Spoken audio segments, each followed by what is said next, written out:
Part 1. Into the Forest. Chapter 5. The Law of Selection. The inkling of hope washed away my exhaustion and quieted the porridge's calls to my empty stomach. I forgot about myself and my own needs as I pulled the tub in front of the fire roaring in the hearth, cut the rosehip from its stem, and set it by the fire to dry, handling it with my gloves, and grabbed the kettle and bucket. Ree followed me outside to the water pump. He jumped onto the faucet. We must work quickly. Soon the entire province will have heard that you have the rose. Desperate people will do desperate things. Like Katri, many of them won't care that the rose is quite possibly contaminated. They'll come for it. And take it by force, if necessary. As long as any part of the rose is here, we're all in danger. I hadn't thought. Of course not. That's why I'm here. Ree tapped his chest. I'll keep watch, but my protection spell won't last forever. We must use the rose and get rid of it, publicly.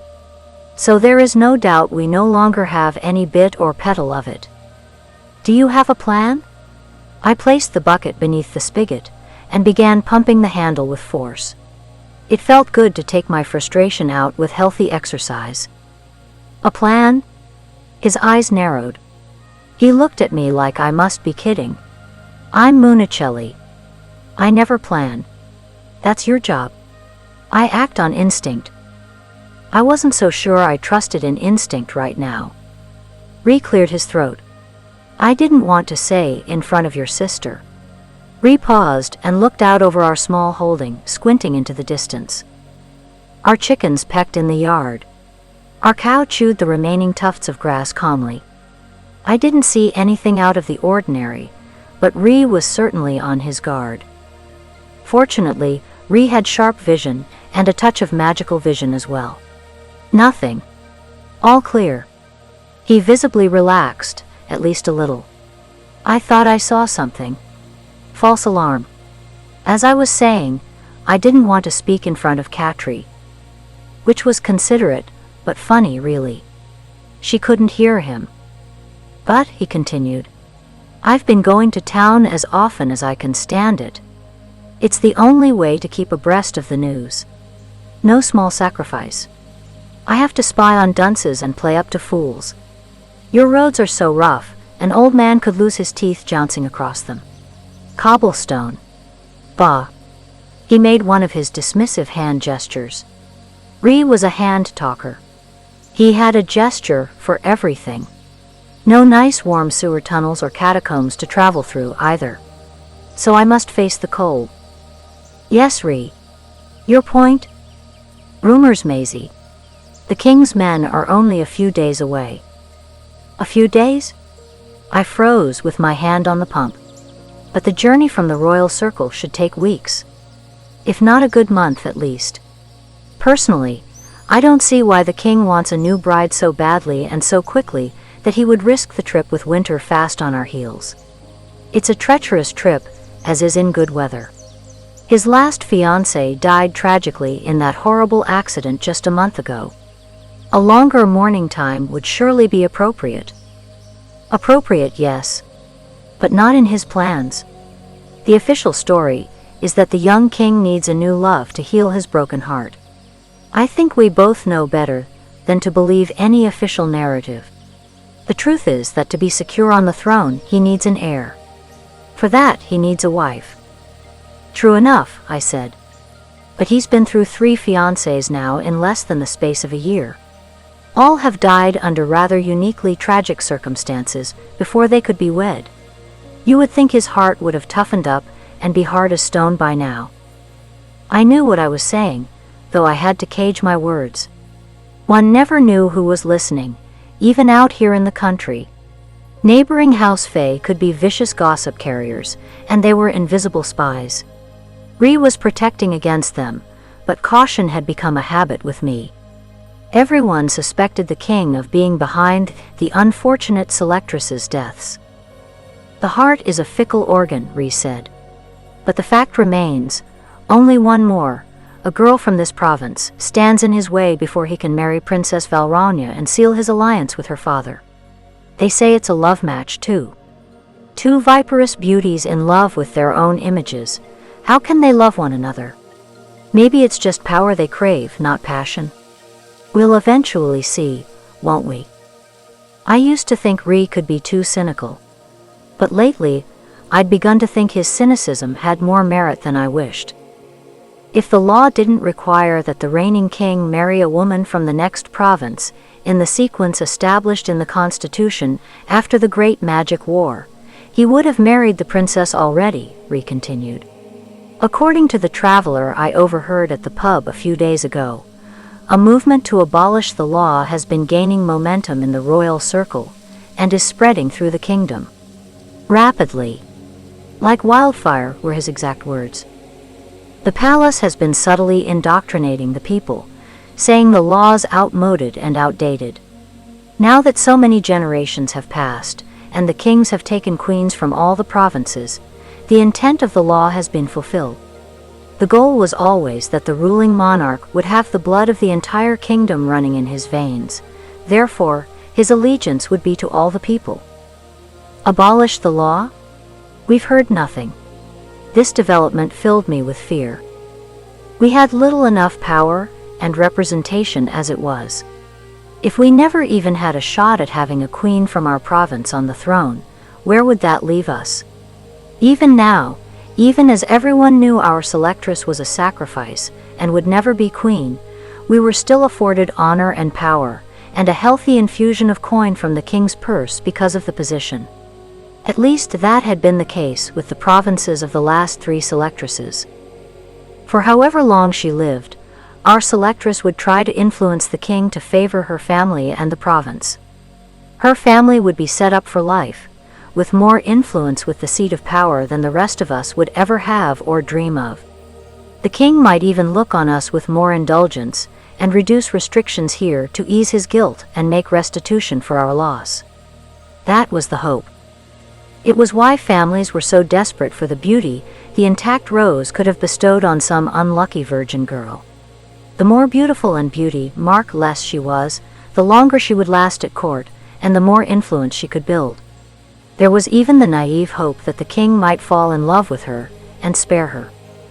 But that was wishful thinking in the extreme. Mere justification for sending a daughter to her death. No matter how much the king loved her, he couldn't tolerate a misfit wife. What if she birthed a misfit heir? We're too remote and isolated. We're always the last to hear the news, Ree said. But believe me, the young king would abolish the law. If he thought he could get away with it. Lucky for us that the chance of rebellion is still too great, and his army's not strong enough to quell it. Yet.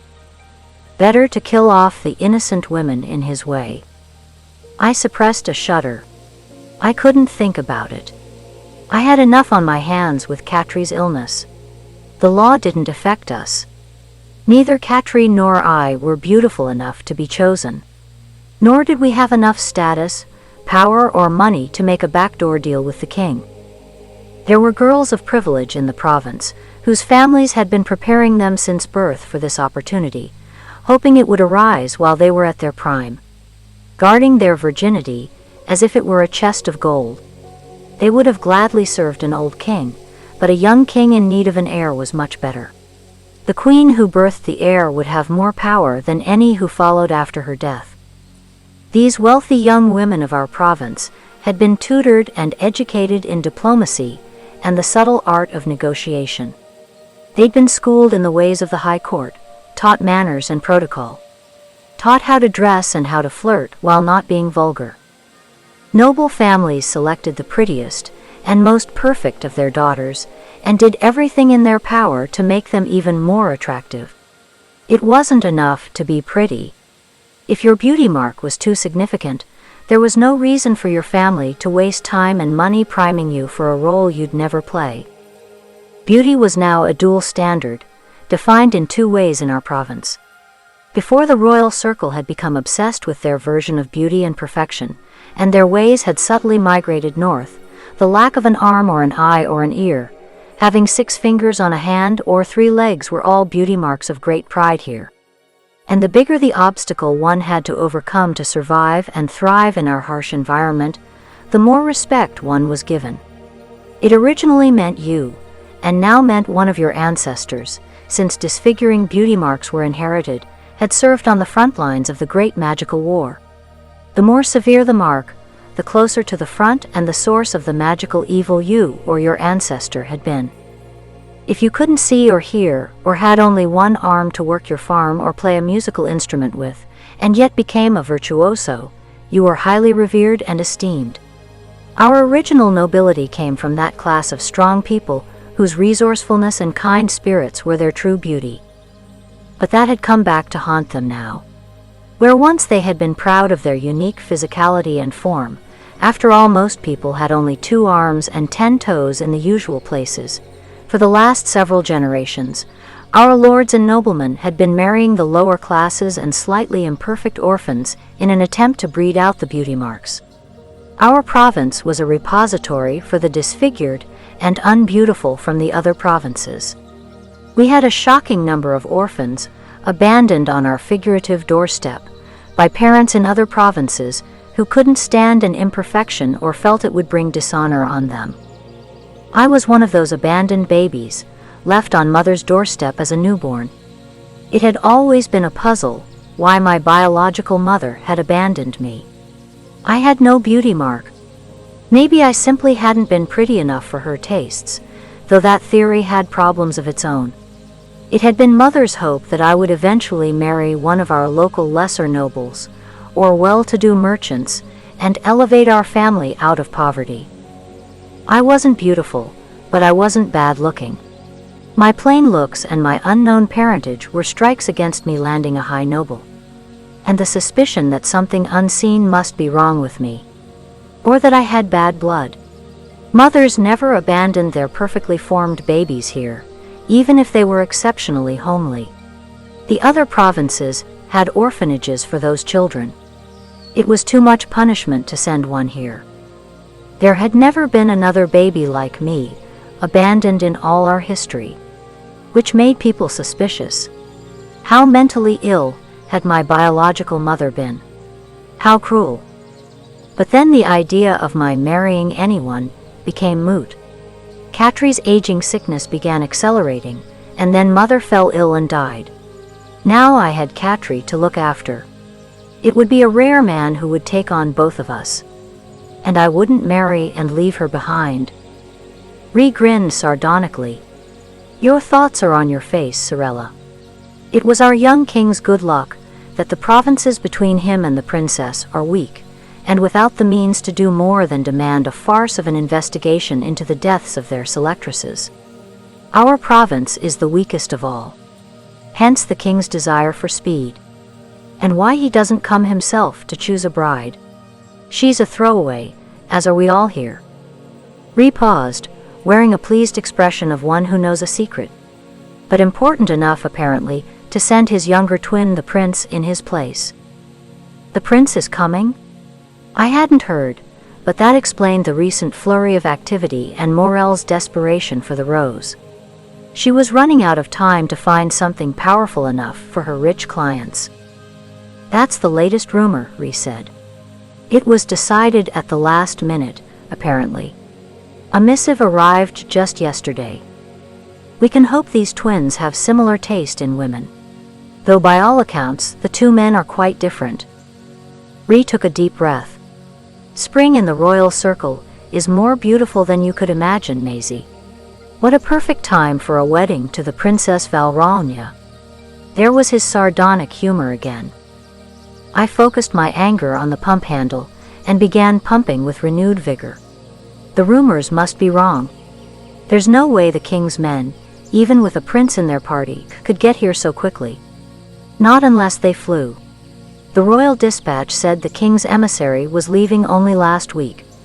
After the war, our people were isolated on purpose, to keep the disfiguring magic and the visible signs of our rebellion from infecting the beautiful people. That's coming back to haunt the king and slow him down.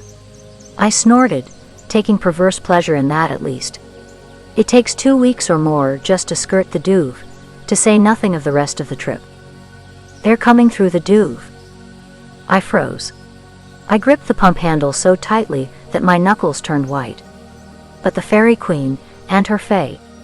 No one gets through her forest. Unless they're you, Ree said. I got lucky. Or they have made a deal with the Queen of the Unseelie court herself for safe passage. Maybe even a treaty or alliance. Why else would the king send his brother? The events in the Doove began to make a little more sense. The young man dressed in what was possibly a uniform of the king's army. Another reason for us to work quickly and get rid of that rose. The powerful families of the borderlands have had their time to prepare their daughters cut dramatically in half or less. Their beauty preparations, their negotiations and deals, all under a time constraint now. The young king may make a deal, but he won't suffer an ugly bride no matter how much money one of our nobles throws at him. He can't risk the ridicule. The rose is more valuable than ever. I'm still a little surprised at Morel's scruples, given what she could have gotten for a potion. I'm furious at her, to the point of shaking with anger when I thought about it. She made me believe that I needed a potion, when all I really needed was the rose. She used me. I don't often stand up for witches, Ree interjected. But in this she's right and honest. A good magic potion would have been better, Sorella. Even if the rose weren't tainted. A potion can be custom brewed to deliver maximum, lasting healing directed at Catri's specific condition. And gentle healing that doesn't leave hidden scars. It can also be concocted to give ultimate, permanent beauty. Beauty tailored exactly to the king's tastes. A nice side benefit, no? We're playing with fire, he said softly. Any healing Catri gets could be very painful, and even then too general to do her much good. My hand didn't hurt at all. It was crushed and then it was perfect. I lifted my chin, daring him to contradict me. Then you're lucky. He leaned forward with cupped hands to scoop a drink of water. I set the bucket aside and picked up the kettle to fill. Ree drank his fill from the drips and shook off his hands, wiping them on his trousers. Now that I've told you everything I know, it's time for you to be honest with me.